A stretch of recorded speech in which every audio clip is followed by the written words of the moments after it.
right, let's get started looking at bacteria. I'm showing you my ugly reading guide, but you can see the answers as we go over this. Note that the big idea, bacteria are microscopic organisms. They do not have a membrane-bound nucleus. They do not have membrane-bound organelles. They are prokaryotes. Now remember, prokaryotes, no membrane-bound organelles, no membrane-bound nucleus. All prokaryotes are unicellular. The opposite of the prokaryotes, the eukaryote. Eukaryotes have a nucleus bounded by a membrane.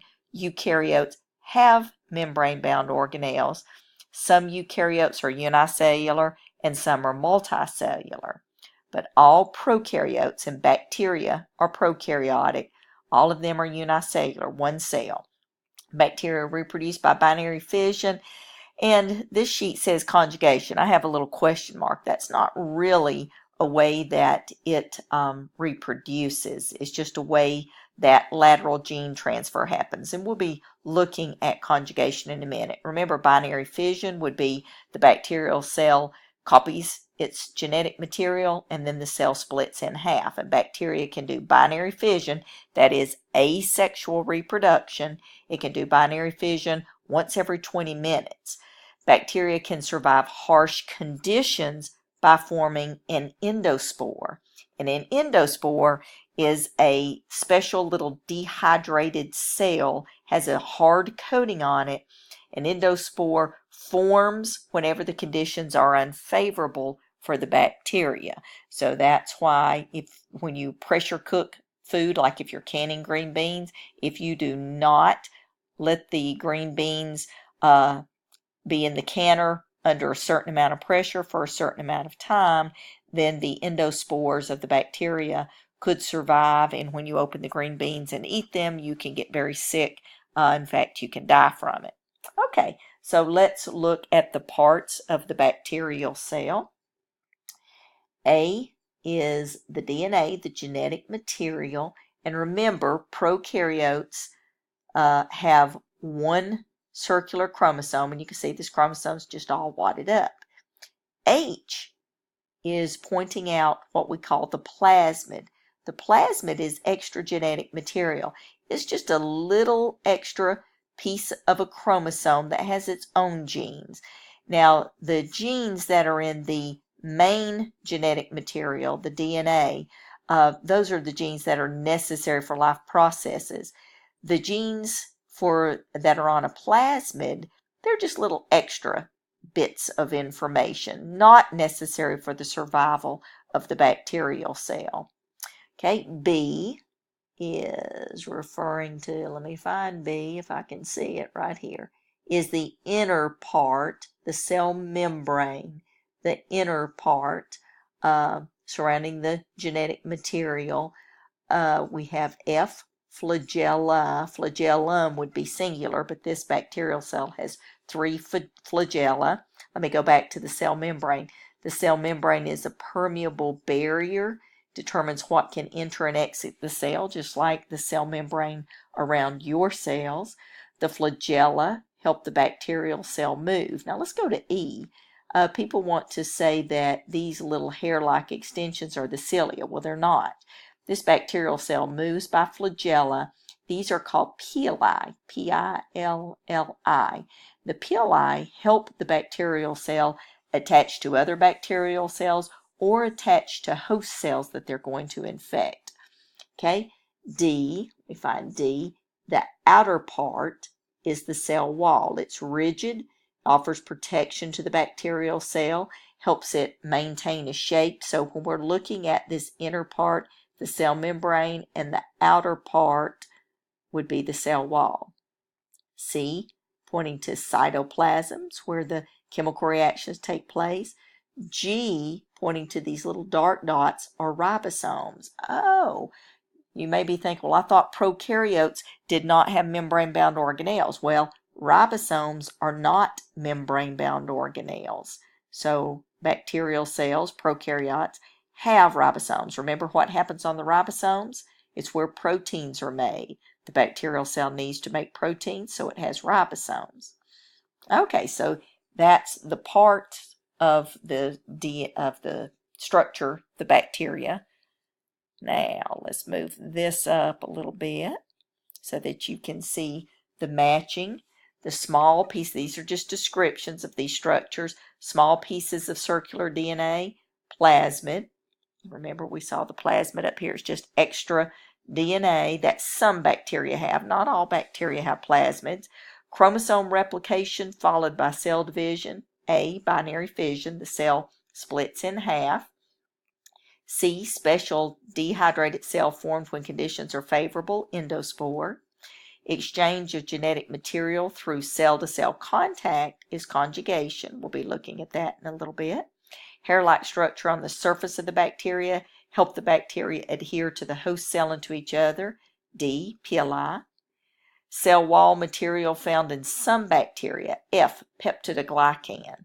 Peptidoglycan is a type of sugar that's found in the cell wall of some bacteria. We'll look at the type of bacteria in which it is found in their cell wall. Let me point out something else. Some bacteria have an outer capsule, kind of like a jelly-like capsule surrounding it.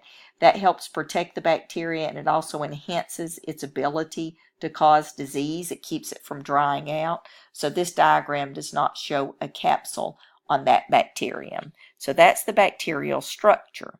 Back and look at a Venn diagram of prokaryotic, eukaryotic cell.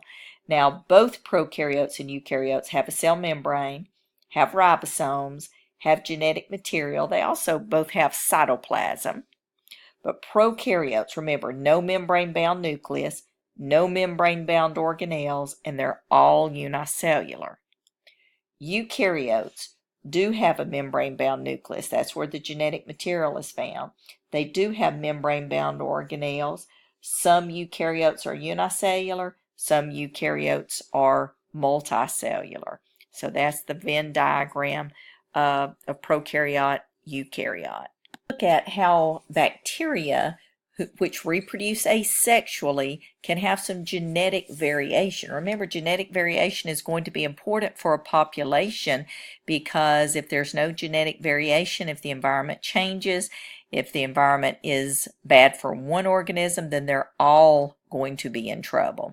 So one way that you can have some genetic variation in bacteria is because of mutation, and mutations occur frequently, and that introduces a little bit of genetic variation into the bacteria. Then here are three other ways: transformation, transduction, and conjugation. And these diagrams are actually on your test, and you have to match the procedure and the name of the process that's going on. Okay, let's look at bacterial transformation. You can see that this bacterial cell is leaking open and genetic material is leaking out into the environment. But here is an antibiotic resistant gene that happened to be part of this bacterial chromosome, was not part of this one. However, this bacterial cell can pick up pieces of the DNA in the environment that leaked out of this donor cell and take it up and incorporate it into its own genetic material. So bacterial transformation, listen to how it will be worded on the test. Bacteria takes up a piece of DNA that has leaked out of a damaged or dead bacterium. So once again, transformation. Bacteria takes up a piece of DNA that has leaked out of a damaged or dead bacterium. Okay, next is bacterial transduction. There's our friend the virus. Bacterial transduction involves a virus. Now, what happens is here is a virus invading this bacterial cell. This is a phage-infected donor cell. Now, remember that the virus DNA will cause enzymes to be made that will chop up the host cell DNA and then make copies of the virus DNA. Well, this virus accidentally picks up a piece of this host cell DNA and it injects it.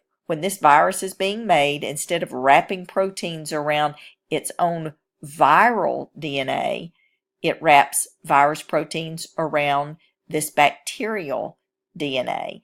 And then when this virus bursts out of the host cell, when the host cell is lysing open, dying, rupturing, this virus will go on to infect a recipient cell, but instead of injecting viral DNA, it is injecting DNA that came from this bacterial cell.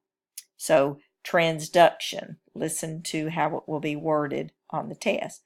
A virus that has taken up a piece of DNA from a host bacterial cell injects it into a new host cell. Let me say this again. A virus that has taken up a piece of DNA from a host bacterial cell injects it into a new host cell. That's transduction. Then we have bacterial conjugation. This is actually the two bacteria actually touch.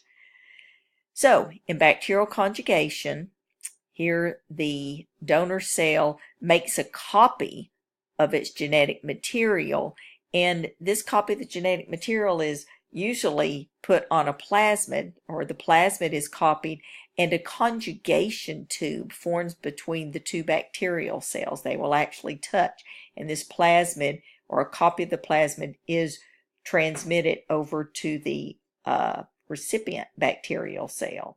Okay, so conjugation, they're actually touching. Listen to how it will be worded on the test. Plasmid of one bacterial cell is copied and then transmitted to another bacterial cell. So all three of these ways are called lateral gene transfer, lateral from one bacterial cell to another.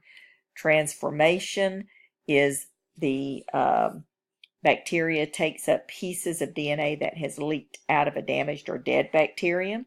Transduction, a virus takes up a piece of DNA from a host bacterial cell, injects it into a new host cell. And then conjugation, the plasmid of one bacterial cell is copied, transmitted to another bacterial cell. These are all ways that bacteria, which reproduce asexually, may get some genetic variation.